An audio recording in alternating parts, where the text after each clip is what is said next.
महान स्वतंत्रता सेनानी थे चंद्रशेखर आजाद। भारत के स्वतंत्रता संग्राम में इनका अभूतपूर्व योगदान रहा है।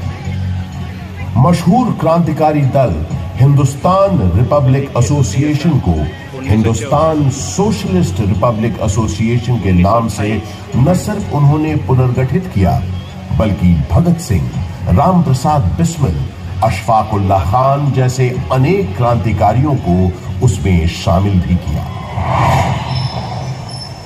सन 1931 में चंद्रशेखर आजाद एक खुफिया और बेहद महत्वपूर्ण काम के लिए इलाहाबाद आए और 27 फरवरी के दिन उन्होंने अपनी पार्टी के एक सदस्य सुखदेव राज से इसी एल्फ्रेड पार्क में हेलो, CID इंचार्ज नॉर्थ बाबा this side, DSP Thakur Vishweshwar Singh से बात कराओ, अर्जेंट मैटर है। सलाम साहब, DSP सिंह बोलता हूँ।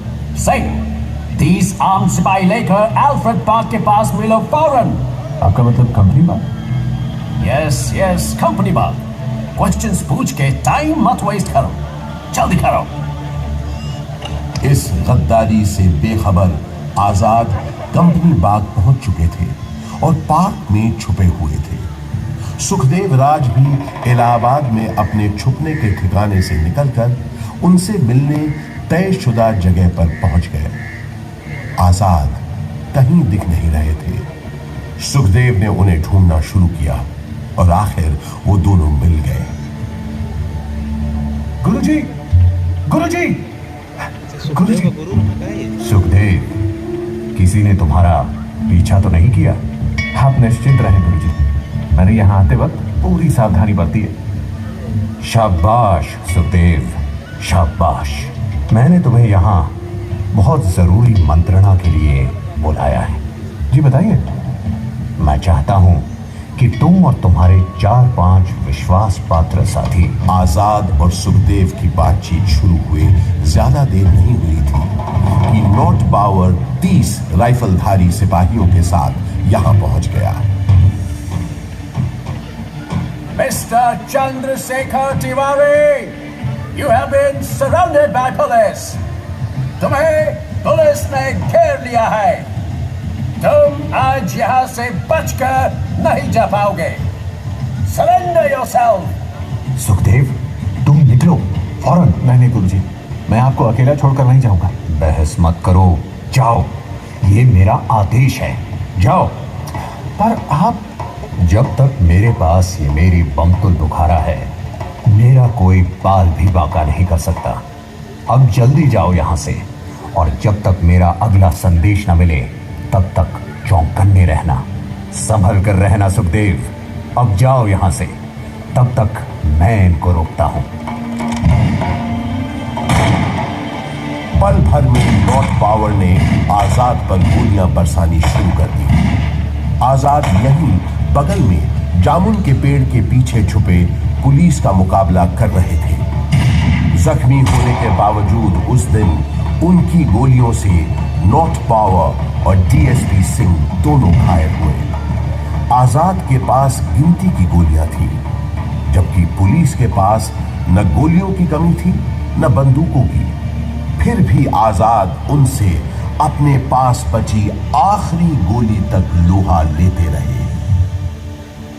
आजाद ने प्रण लिया था कि वो हमेशा आजाद रहेंगे। उन्होंने अपना प्रण निभाया और वो हमेशा आजाद ही रहे। उन्होंने अपने पास बची आखिरी गोली से अपने प्राण न्योछावर कर अपनी प्यारी मातृभूमि के लिए आत्म बलिदान दे दिया। स्वतंत्र भारत का सपना अपने दिल में लिए वो शहीद तो हो गए, लेकिन हिम्मत और बहादुरी की मिसाल चंद्रशेखर आजाद हमारे दिलों में हमेशा के लिए अमर हो गए। आज हमारा भारत देश एक स्वतंत्र देश है, तो उसका श्रेय शहीद आजम चंद्रशेखर आजाद जैसे लोगों के उत्सर्ग को, उनकी शहादत को जाता है, जिन्होंने अपनी जान से भी ज्यादा प्यारी मातृभूमि के लिए हंसते हंसते अपने प्राणों की आहुति दे दी। आजाद अक्सर कहा करते थे, अंग्रेजों की गोलियों का हम सामना करेंगे। हम आजाद थे, आजाद हैं, आजाद ही रहेंगे।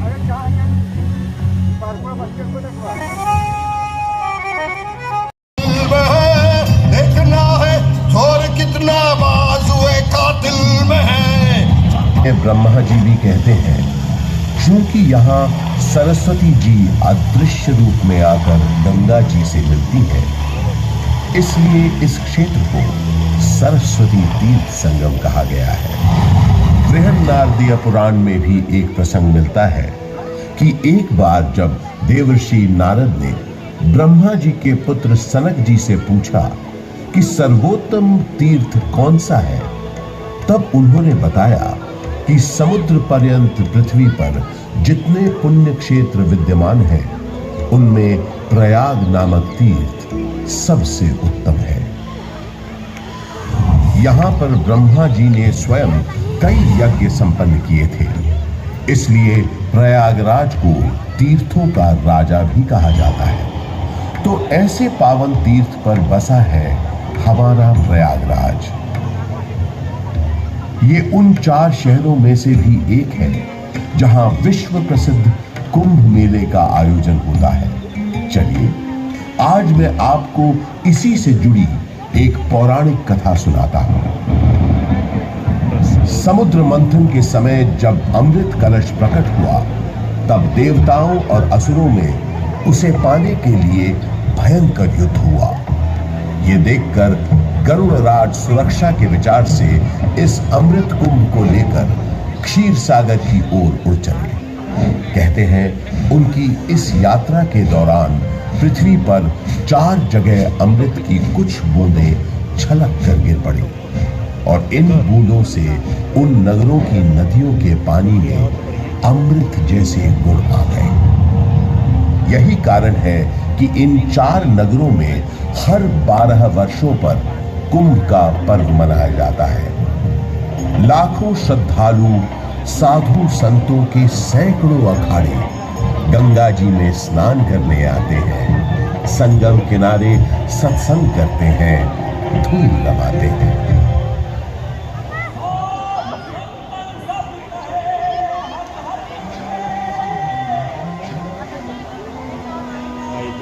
के महीने में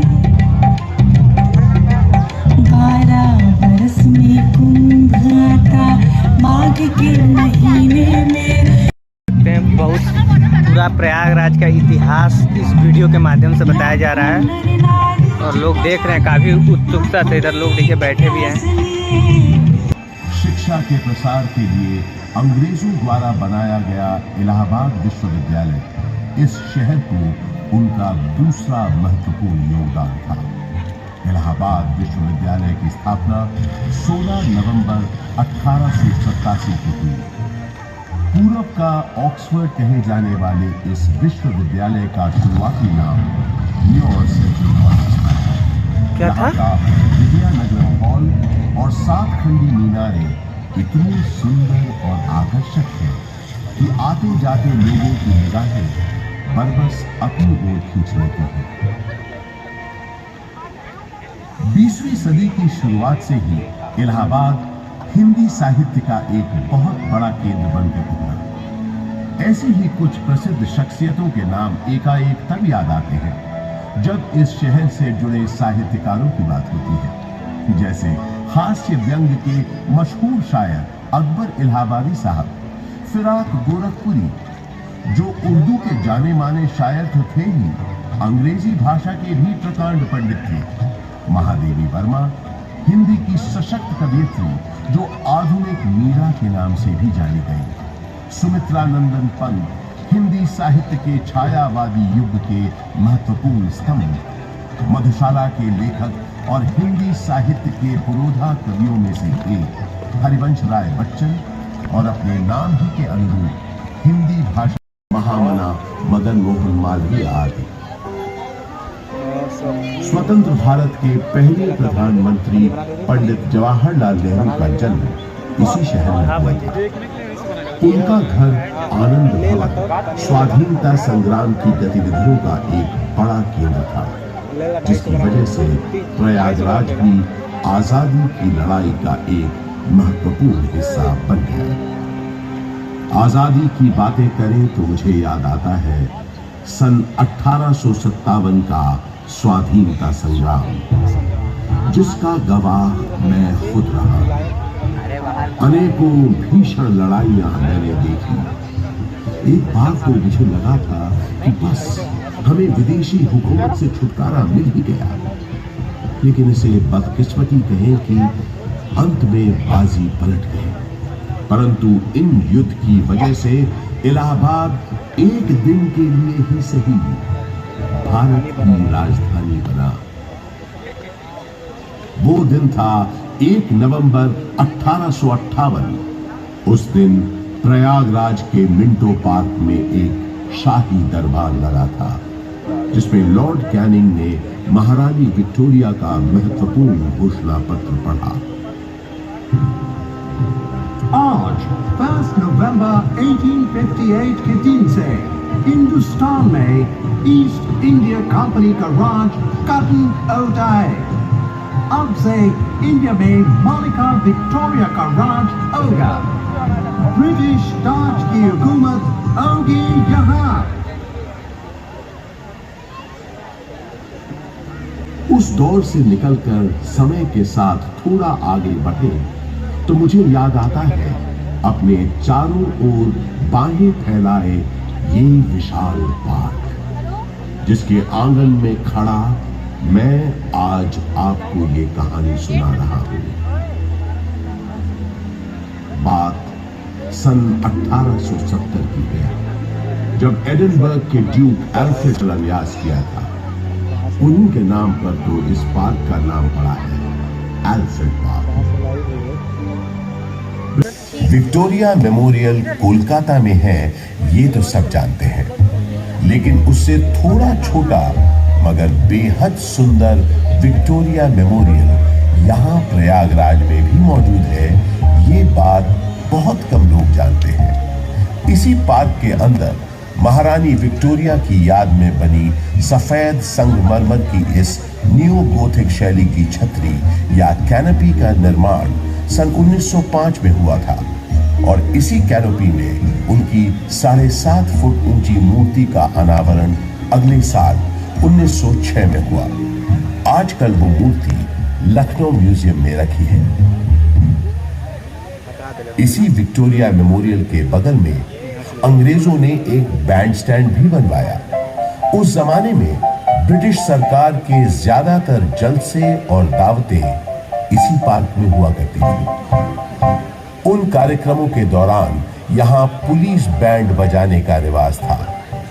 इस संगीत का आनंद अंग्रेजों के साथ साथ कुछ रईस और रसूखदार इलाहाबादी भी लेते थे।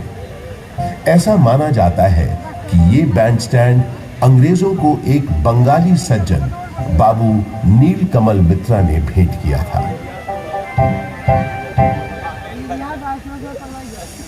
पंडित बृजमोहन व्यास और कुछ अन्य गणमान्य व्यक्तियों के प्रयासों से इलाहाबाद संग्रहालय की एक छोटे से स्तर पर शुरुआत सन 1931 में ही हो गई थी।